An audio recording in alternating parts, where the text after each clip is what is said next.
Bit less on the show and a little bit more on the tell. On the positive side, Salim has pretty much finished the Beehive site.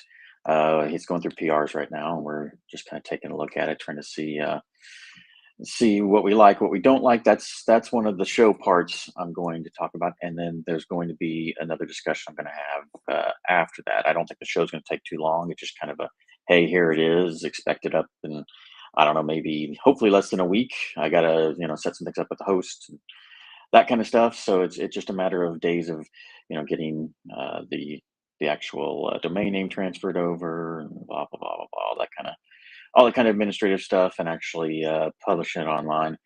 Right now, it's really simple. But why don't we just go ahead and jump into that? Let's see here. We will do that, and we'll share. All right. So this is pretty much it. The idea, at least initially, is just to let people know we're here, give it a landing page. Eventually, there will be places for the links and stuff like that. Let me see if I can refresh, and maybe we can try to show a little bit. There you go, a little bit of the nice animation work that Slim did, and all of those things. How well, it didn't slide in. Oh, there it is. There's the slide in and all that. So yeah. Yeah, just the ongoing projects. Right now, the main project, the one I've been talking about the most, is the Bsoft components. This will actually take you to the GitHub account. Zhen's another one that's was started, but right now the focus is trying to get a version 1 of Bsoft components out. Zhen is, uh, if anyone's wondering, I don't even know if I'm saying that right. It's the German word for drag. There was a lot of drag this, drag that, drag this, drag that. It's kind of taken from the concept of Dragula. I love Dragula, by the way, but the one problem I have with Dragula is there hasn't really been any work on it in about 3 years, and the most of the initial work was done about 8 years ago, and there's been a lot of JavaScript, DOM, HTML, all kinds of different changes since then. And so a lot of things that are done, while they still work and while they're very good, um, it'd be good to maybe have a library that's a little bit more up to date, and one that maybe actually has some support behind it. The guy has pretty much has stopped supporting it. I've seen PRs get put out there on Dragula, and they just don't get responded to at all. So that's another thing we're trying to, we're hopefully going to not be that kind of an open source company where we put it out there and then we just kind of fall off and don't continue to support it, continue to update it, continue to fix bugs and those kinds of things. That's where I'm trying to get with this. But the one thing that I'm hoping Xeon will have is, I don't know how many. Once again, don't know how many of you have actually worked with Dragula, but Dragula drags between containers, and then you can only have them set up in horizontal and vertical containers themselves, and that's how they're aligned. The one thing I want in mine is also to have free-form containers, so you can drag it into a container and then you can move it around without it having to sync up or link up directly with the item next to it. So that's where I'm going with that. That's where I'm hoping to go with Zihan there. Down here it shows the team. The one member that is not on here is Cliv. You guys did see him from a couple of live streams ago. Unfortunately, he didn't get his picture to us by then. When he does, he will be added to the list here. These are just the people who got their pictures in time to make it here.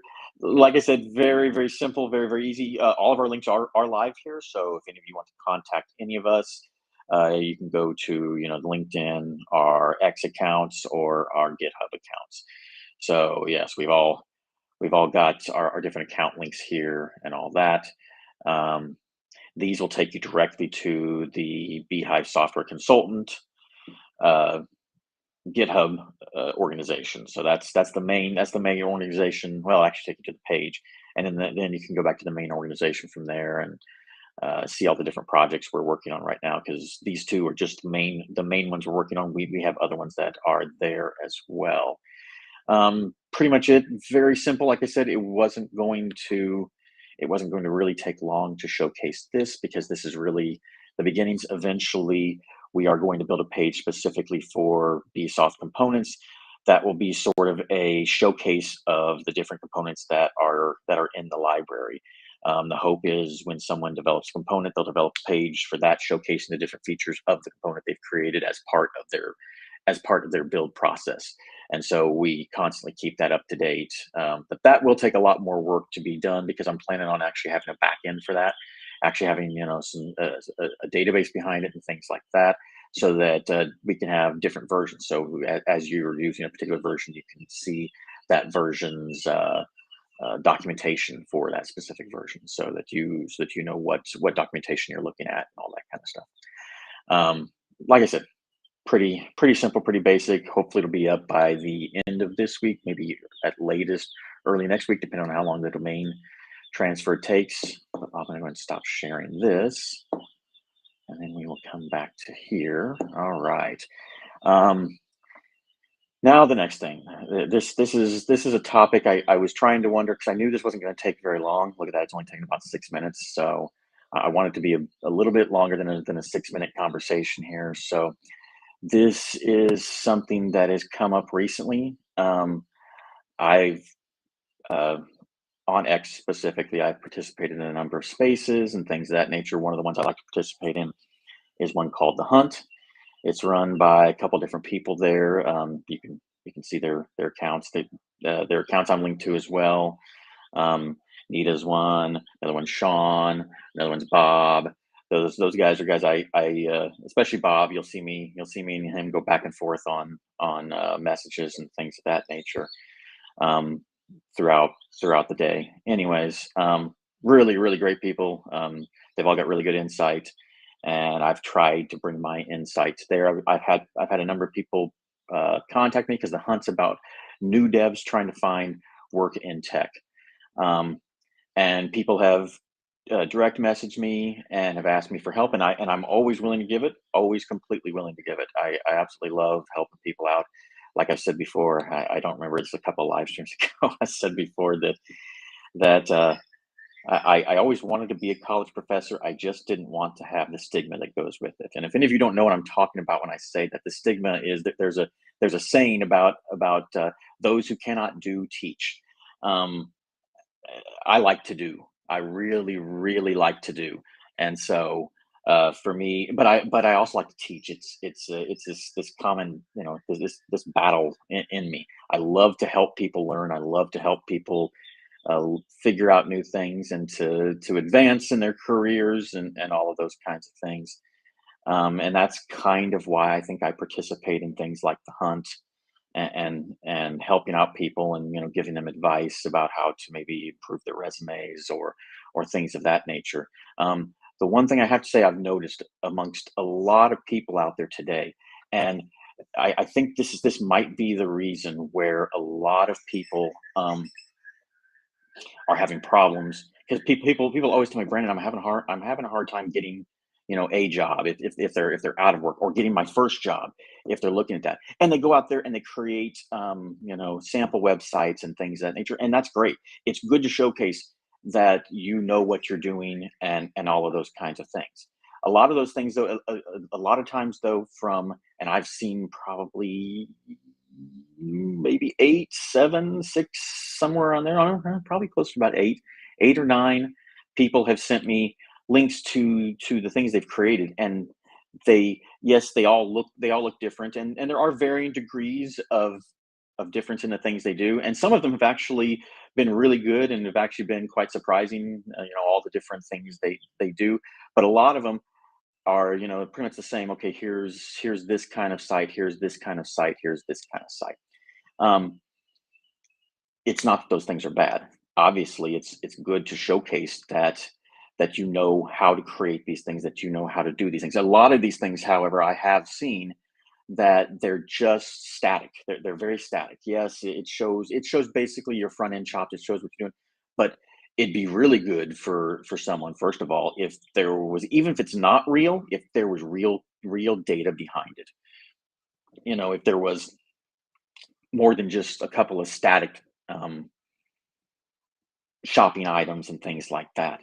But if they could actually go through the entire process, if you could actually, have like the CTA call to action, and hey, click on this, you know, Show them the interaction. Don't just show them that the buttons are there, that you can highlight over them, that you can respond to hover events, and you can do those kinds of things. But try to make it, a little bit more involved. Another good thing, another really good thing, and this is the one thing that, and I think I've said this before in the hunt, but I want to say this to everyone out there. This is the one thing that I always feel lands me the job whenever I'm interviewing with a client, with a potential client. And that's the things that I've done that I talk about. If what you're talking about is the same thing as everyone else is talking about, they're going to go you're going to get lost in that sea of who is that person again. And I've been there. At the current job I'm at, we've had a number of times where we've had to hire someone, and we get 6, 7, 8 people, you know and the person we usually end up hiring is the person that has the story, that has that story that sticks with you till the end, because that person may be the very first person you speak to. It may be the very last person. You never know, and you don't know where you are in that process. You're never told, as the interviewee. You're never told, you're the last person we're speaking to, so you don't know. So you have to make sure that you're making that impact. And the people that always stick with me whenever I'm interviewing are the people that have the story, that I've done this, and this what I've done, and here's how I solved this problem. And this is the same way I sell myself when I'm trying to get a client to choose me. I talk about all the things that I have done. I talk about, this is what I've done, that is what I've done. And if it's the same thing that everyone else has done, you're not really going to separate yourself. The way to separate yourself is to find something that's a little bit more than what you're doing right now. A good example is, go out there and find yourself an open source project that needs your help. Be able to talk about pushing the limits, because if what you're showcasing them is something you already know how to do, if what you're showcasing them is something that they've seen 100 times before, you're not going to make an impact. Yeah, you're doing your job. You're showing them that you know what you're talking about, and that you can do X, Y, and Z, and that's very important. Another thing, another really important thing, really quick, before I continue down that path, is a lot of people who have approached me. I always go right to their X profile, and I take a look at the posts they've had. And a lot of people do not have original posts of their own. They might uh, like posts, they might repost. I'd even like to say, I'd even be better if I saw replies coming to them. But a lot of times, the amount of interaction they're having on social media is diminished. They're there. It almost seems like you're there because you have to be, because you feel like you have to be to get what you want to get. But involve yourself in these conversations. Talk to people. You might end up finding out that someone needs help on a project. There's Jump in and ask, hey, what kind of stuff are you doing? And honestly, I would choose things that are outside your wheelhouse. That's the idea. That is your selling point when you're talking to a potential employer, a potential client, because they don't want to hear, I can do X, Y, and Z, when everyone they're speaking to can do X, Y, and Z. They want to hear, I took on this task for this project because they needed help, and it was outside of what I normally do. And here's how I accomplished that. Here's what I had to do. Here's how I learned. Here's what I learned from this. Here's this, here's that. Challenge yourself. Don't just do what everyone else is doing. Go out there, challenge yourself, and show that you have the ability, that you're in essence, that you're worth um taking a chance on. Because in the end, with young devs especially, that's exactly what's happening. Is that employer, that client, whoever it is taking a chance on you because you're a young guy. And the worry, trust me, it is that, and I know this is the word, because once again, I've been on the other side as well. I've been on the hiring side. I've been on the side talking to with the employer, and trying to justify why I like who I like, and things of that nature. Um, that's what it comes down to. Justify the reason for them taking the chance on you. And if you show that you're willing to step outside of the things that you know, and try something and take a chance, you're not going to learn anything new. And I've posted this 100 different times on X recently, especially. If you're not willing to take a chance to fail, you're never going to learn. And that's exactly what learning is. Learning is taking that chance to fail, taking the chance to, if you want to say it this way, look stupid, look dumb, look like you don't know something, because you know what? You probably don't. If you're taking a chance on something new, you don't know what you're doing. And that's the point. That's the point. The point is you need to take that chance. You need to take that risk. You need to be put in that situation that you can show what you're made of. You know, gold gold is, is purified by being put under fire, and the purities, the impurities come out, and they rise to the top. The impurities are then taken off, and what's left is pure gold. Well, not pure, but we all get that. What's left is what's valuable underneath. So that's the same kind of thing for all of us. Unless you're put under fire, unless you're put under stress, unless you're doing something that's really difficult and that's going to challenge you and push you to be a better developer, and then you've got something to talk about, and you can go back and say, look, I went to I went to go help out Youth to Editor is a good one. I'm talking to one of the guys on X right now. That's an awesome project, by the way.